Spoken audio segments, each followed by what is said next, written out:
Hey folks, JD here. First of all, before we get started, a quick apology.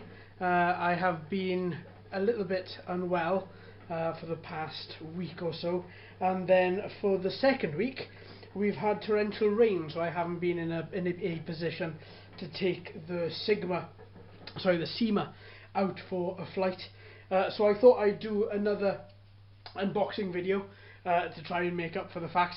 And don't worry, I haven't forgotten. I will be taking out the other SEMA very shortly when I take this little one out as well. So today, folks, we've got the JJRC H5P. So let's open her up and let's have a little look. So I'm expecting quite a lot because, as you know, the last JJRC that we flew was, of course, the H26D, which in itself is a really good copter. Go and check it out, it's on my feed. So, alright then, a couple of things have just fallen out. We've got a lanyard for our controller. That's a nice addition, because some of these controllers do get quite heavy and quite large. Just check under there for anything else. There's nothing under there. Okay, so we've also got a HD camera package that fell out as well. So I should imagine obviously that itself houses the camera, in which we will fit onto the bottom of this quad. So let's have a little look and see what else we've got in here. So we've got a package which contains the usual stuff. We've got two extra propellers. We've got the 4 which are already on the quadcopter as well. So these 2 are just for spares. There's also quite a few screws, so I'll take those out and put them to one side as well. We get, of course, screwdriver, very nice. Very handy to have those, because it's always the case I can never find them whenever I want one. So there we go, we've got the 2 propellers there for the spares, another screw, and of course we've got the USB charger for the battery. So that tells me it is going to be under 5 volts in order for it to charge off USB. So there we go. Right then. Oh, we've also got a couple of 2 little landing sprigs here as well, which we'll affix onto the bottom of this quad. So alright then, let's have a little look at the quad itself. Let's see what we've got. So this feels a lot like the H26D as far as build quality goes. It feels very rigid, very sturdy. The colours as well, I don't know if you can make out on the camera, but the colours really pop. This particular colour is a very vibrant green. I would say it's about 4 or 5 different colours up from grass, which in itself does render it to be quite bright. And also when you do manage to fly it somewhere and it does land in the grass, you're going to be able to see it quite easily. So as with the H26D, the battery itself is fitted into the top of the quad. I really like this idea. I think this is really good, rather than having it underneath by the camera bay. The top is just fantastic. So as we can see as well, we have one battery, which if you speak Chinese has got a little Chinese warning there. I should imagine it's the same as usual, which is don't dispose of in fire, only use the recommended USB charger, etc, etc. So this particular voltage is 3.7 volts, so under the 5 volts to charge via USB, and it's 1100 milliamp hour. That is huge for a battery of this size. Normally we're talking 650 to 700 milliamps. With some of the real small ones as well, not the nanos, but with some other ones like these, you can get, the batteries themselves will come in about 450 milliamp hour. So 1100 milliamp hour, they really want you to fly this for a long time. That's really good to know. So likewise in the battery bay, you can see the PC board under there, just where the battery fits on top of, and there's a little bit of room then just to connect the 2 cables there. Obviously this one here is the battery, and then this one here, the connector, is just to supply power to the quadcopter. So let me just try and see if I can squeeze all this back in, because it's always the same, it never comes out the way that it never goes back, sorry, the way that it comes out. Oh, there we go. As soon as he says that, it goes in without any problem. There's no bulging of the plastic, so yeah, that's gone in quite well indeed. So there we have it. So let's have a little look at the front, what I should imagine is the front of the quadcopter.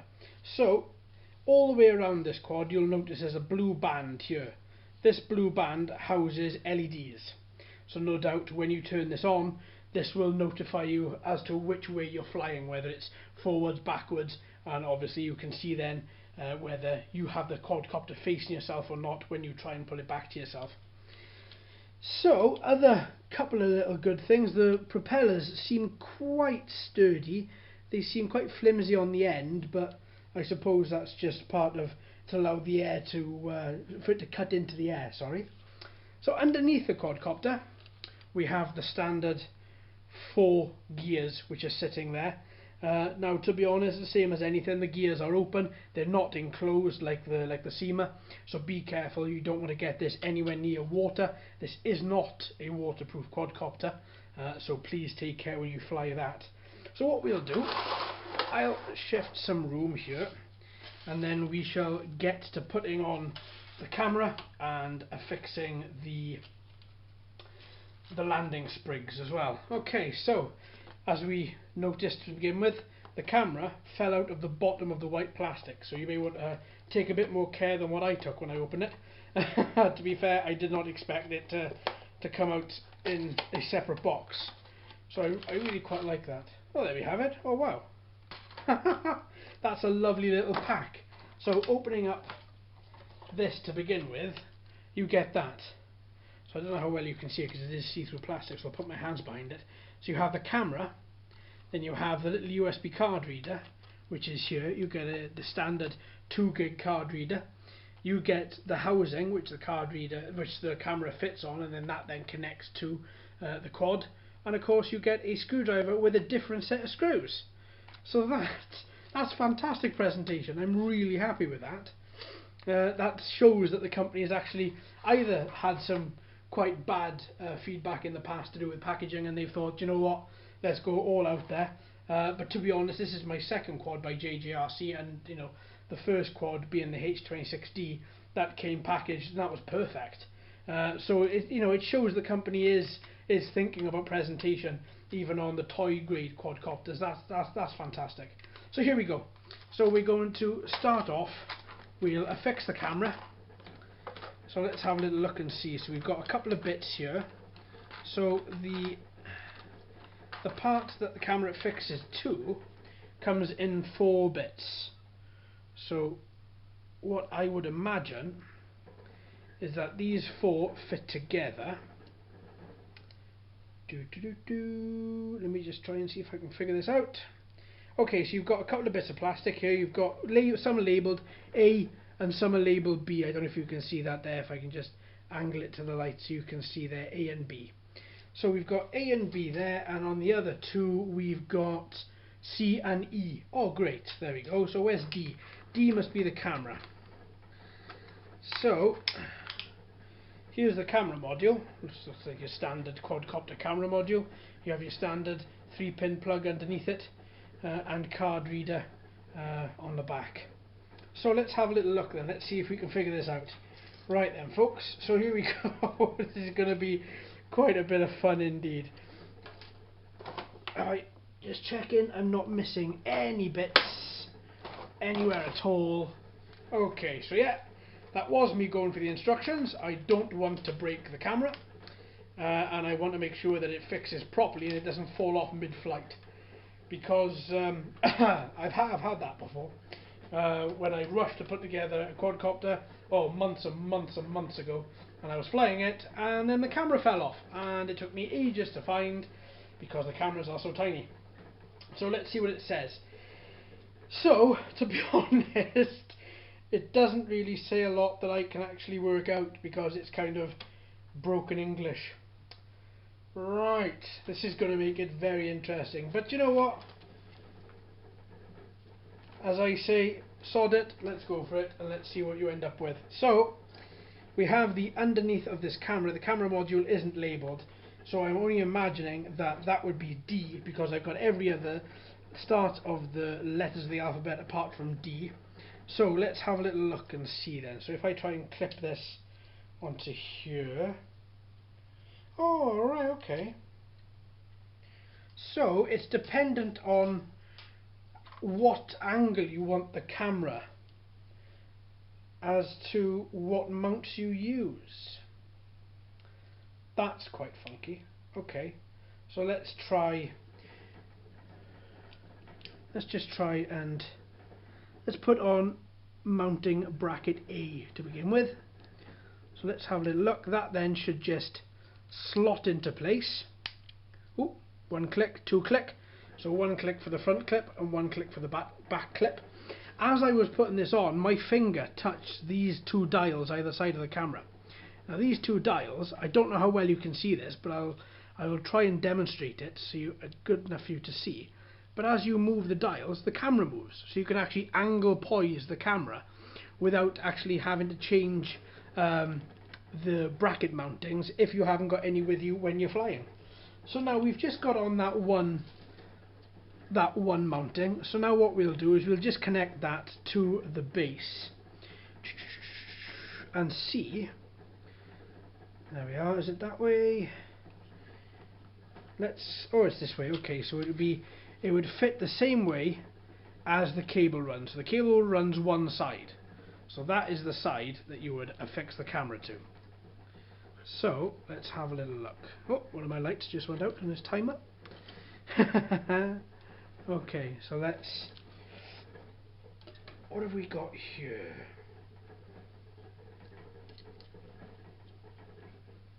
Okay, I'm going to cheat a little bit here, I think. I'm going to take off mounting bracket A that I so carefully put on, and I'm going to put on mounting bracket B instead, because I can see the angle is ever so slightly different. It's ever so slightly raised, which means that as you hover you'll be able to get some good footage. So there we go. I've just put on letter B, sorry. Okay, let's put that light back on. There we are. So I've just put on letter B, and now underneath the quadcopter I should have these two brackets here, which should line up to these here. So it should then just be a 1, 2, 3. Oh, maybe not. Let's try it without the bracket to begin with. Okay, so it works well without the bracket as well. So you've got the bracket that will angle the camera lens to different angles as to how far you want it to jut out. But if you just want to connect it, and if you are going to control the quadcopter, and that in turn is going to control the camera, then you can just clip these two clips here onto these two clips here, and it should just clip in without much hassle at all. He says, there we go, there's one. Don't know if you heard that. Oh, so that's two clips, and they're really difficult to put in. So one click, and then the second click, then that just forces it back into forces it in then without there being any issue. So there we are. I've just taken that off again now, just because I wanted to check that everything was okay, and I wanted to connect the cable. Advisable to connect the cable first before you clip it in, as there's not much room to finish plugging it in. There we are, and it goes in much nicer the second time. Perfect. So for the second, this is what we have. So there we have it. We have our quadcopter, we have our camera. So that did confuse me for a bit. So basically these four brackets you've got labelled A, B, C and E, they are just brackets if you want to alter the position of the camera. If you don't, if you just want to have the camera straight ahead and alter its position either side here using the little camera butt sliders either side, then like I'm going to have that pointed down ever so slightly like that, then I won't need these, so I'm not going to use them. I'm just going to put them back into their packaging, in case in 6 months time I decide, oh, do you know what, that sounds like a good idea, let's fit that back together. So there we have it. So now we're just going to fit on these little landing sprigs. So once again, when you fit them on, you're going to want the nice smooth side to be facing the outside, so that the jagged edge of the inside stays hidden.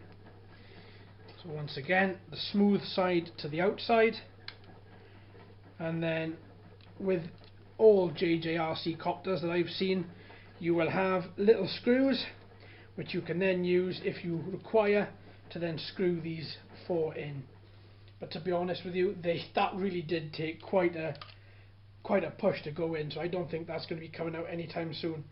So there we have it, folks. That is the JJRC H5P fully assembled with camera, with landing sprigs, with propellers. The propellers were already on when I opened it. And there we have it. We've got a very nice looking quadcopter which is almost ready to be taken for a flight. So in case you do have to change the propellers at any point, I covered this in the other JJRC one, but I'll cover it again because it's very, very important, and it did have me stumped for a good 10 minutes.